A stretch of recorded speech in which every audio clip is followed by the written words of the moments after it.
तंबाकू का सेवन करने वाले होते हैं और वो तंबाकू नहीं छोड़ पाते, कई प्रयास करो उनके लिए, आप बहुत बोल लो, झगड़ा कर लो, और ऐसा नहीं है कि आप लोगों ने झगड़ा नहीं करा होगा, कितना करा होगा, ईमानदारी की बात बता। 4-5 दिन तो आप लोगों ने नए नए में तो रोटी भी नहीं खाई होगी झगड़ा के कारण, तुम तंबाकू छोड़ो तंबाकू छोड़ो, और तुम्हारे सामने नहीं खाए तो क्या हुआ, बेरू बाहर जाके खा ले।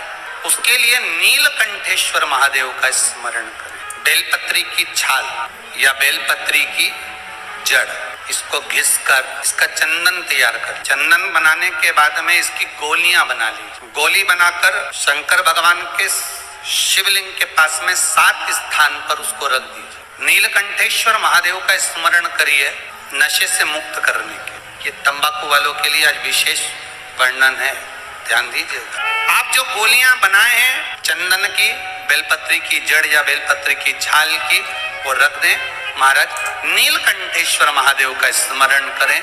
7 गोलियां 7 दिन जो तंबाकू खाता है उसको दे दें। महाराज सुबह के समय पर वो गोली मुख में रखें, आप देखेंगे धीरे धीरे तंबाकू से नफरत उत्पन्न होने लगती है, तंबाकू मुख में नहीं रख पाएगा। प्रैक्टिकल करने में क्या जाता है, सियोर वाला महाराज झूठ बोल रहा होगा तो, इसलिए आप प्रयास करिए, बाबा पर विश्वास कर कर प्रैक्टिकल करने का प्रयास करिएगा। बाबा चाहेगा तो आप स्वस्थ रहें, मस्त रहें और अपनी जिंदगी अलमस्त जिएं। यही शिव महापुराण की कथा है। जितने फेसबुक और यूट्यूब पर सुन रहे हो बहुत सावधानी से सुनना।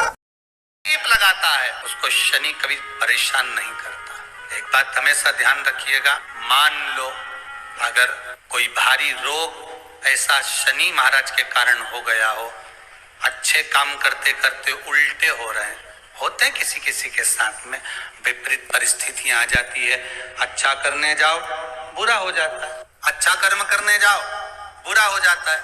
तो पीपल के वृक्ष की जो छाल होती है, छाल देखिए, पीपल के वृक्ष में जो छाल लगी होती है, उस छाल को घिसकर चंदन बनाकर भगवान शंकर का स्नान कराकर, अभिषेक कराकर, पूजन कराकर, पूजन कराने के बाद में पिपलेश्वर महादेव का नाम लेकर, कौन से महादेव, पिपलेश्वर महादेव का नाम लेकर, वो जो घिसी हुई छाल होती है उस छाल का तिलक भगवान शंकर को लगा लो और उसी का थोड़ा सा भाग अपने कंठ पर, मस्तक पर लगाना प्रारंभ कर दो।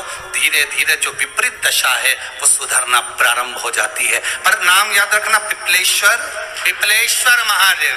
तंबाकू के घर में क्लेश होता हो, अशांति रहती हो, क्लेश रहता हो, या छोटी छोटी बात पर विवाद चालू हो जाता हो, पति पत्नी में, परिवार में, सास बहू आदि में कहीं ना कहीं कुछ अगर विवाद रहता हो तो शास्त्र कहता है, ऐसा बेलपत्री की डंडी रहती है ना, बहुत ध्यान दीजिएगा महाराज। जैसे ये बेलपत्री की जो डंडी होती है, डंडी का जो भाग होता है, ऐसा बेलपत्री की 7 भाग ले लो, मतलब बेलपत्री 7 ले लीजिए। 7 बेलपत्र लेकर कच्चा जो सूत होता है ना, कच्चा सूत जो जानते हो पेड़ पौधे में माताएं लपेटती हैं, धागा जो होता है ना सफेद कलर का कच्चा धागा, जो बड़ में, पीपल में और आंवला आदि में लपेटा जाता है, कच्चा सूत, उसको शंकर भगवान और माता पार्वती का स्मरण कर कर नंदी के, जो नंदी होता है, नंदी के राइट भाग में, नंदी का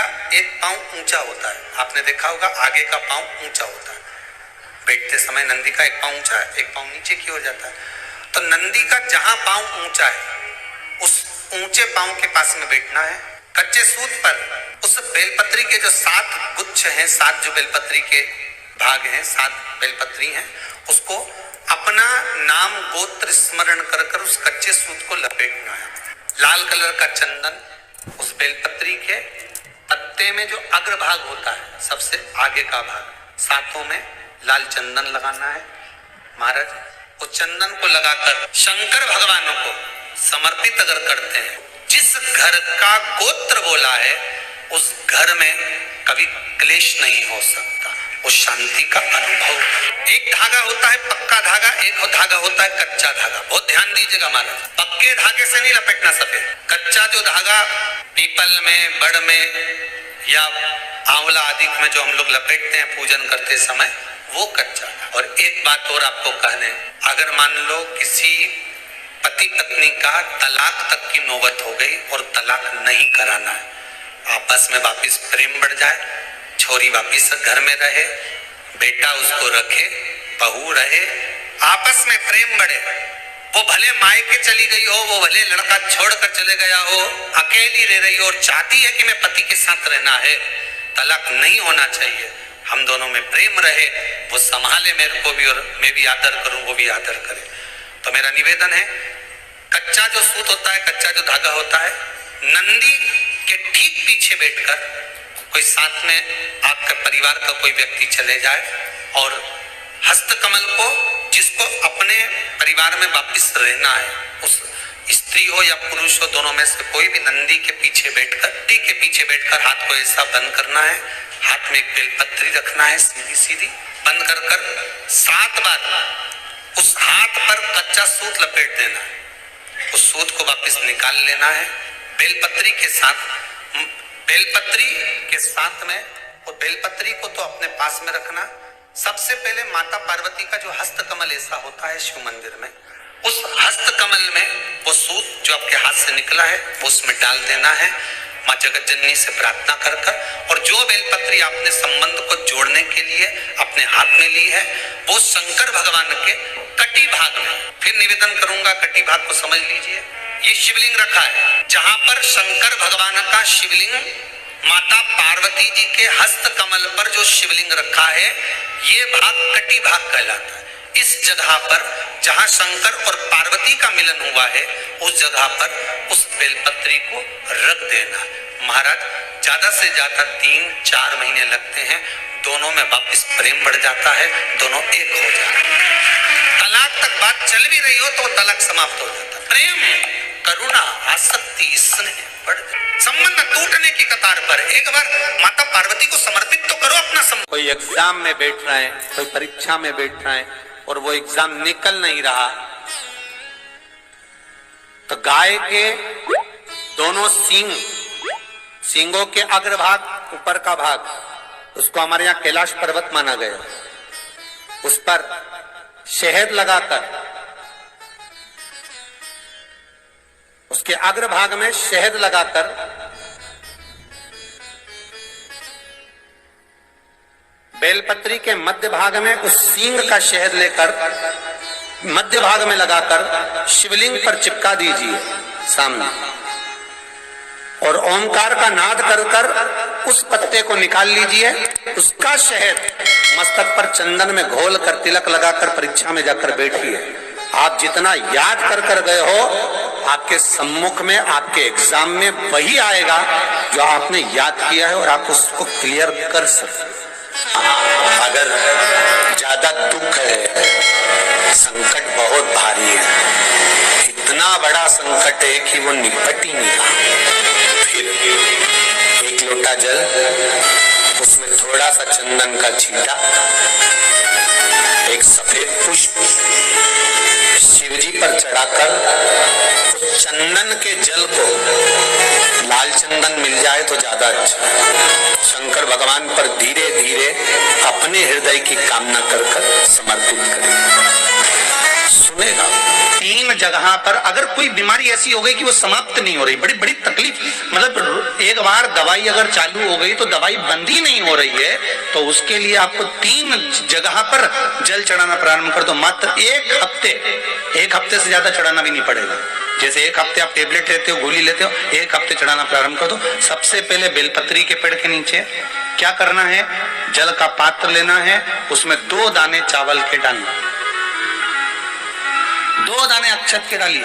पहले बेलपत्री के पेड़ के नीचे जाओ, वहां जल चढ़ाओ, फिर जाइए पीपल के वृक्ष के नीचे, वहां जल चढ़ाइए, आखिरी में या तो शमी के नीचे या फिर आंवले के नीचे, इन दोनों में से कोई एक वृक्ष जिसके नीचे।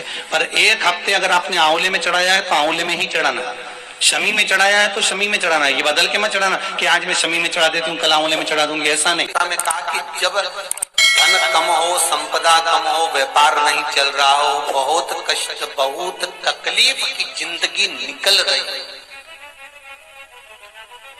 2 रुपए भी अगर खाने के लिए नहीं है तो एक बार प्रयास करना, घर में ही प्रदोष के दिन घी का दिया लगाकर या मंदिर में शंकर के घी का दिया लगाकर उसमें 2 बाती, कितनी बाती?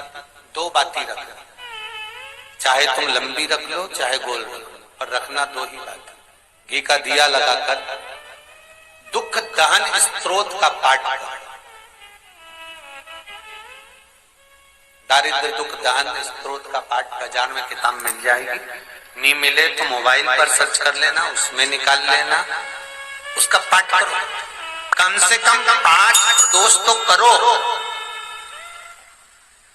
और बाबा विश्वास रखना शिव महापुराण पर, अगर पहली प्रदोष पर ही आपने अगर घी का दिया लगाकर आसन लगाकर शंकर के सम्मुख में प्रदोष के दिन प्रदोष काल में शिव की पूजन कर दारिद्र दुख दहन स्त्रोत का पाठ चालू कर दिया तो विश्वास रखना कि 5 प्रदोष तक तो बाबा खुद करुणा कर देगा।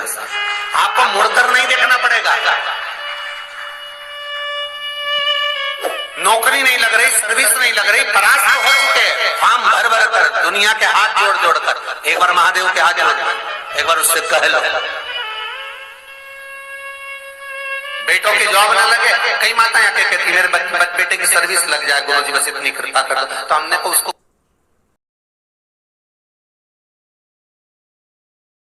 नरियल जो हम भगवान के मंदिर में तोड़ते हैं फोड़ते हैं, माता जी के सामने हमने नरियल फोड़ा, नरियल अच्छा निकल गया, भगवान ने स्वीकार करा ना करा।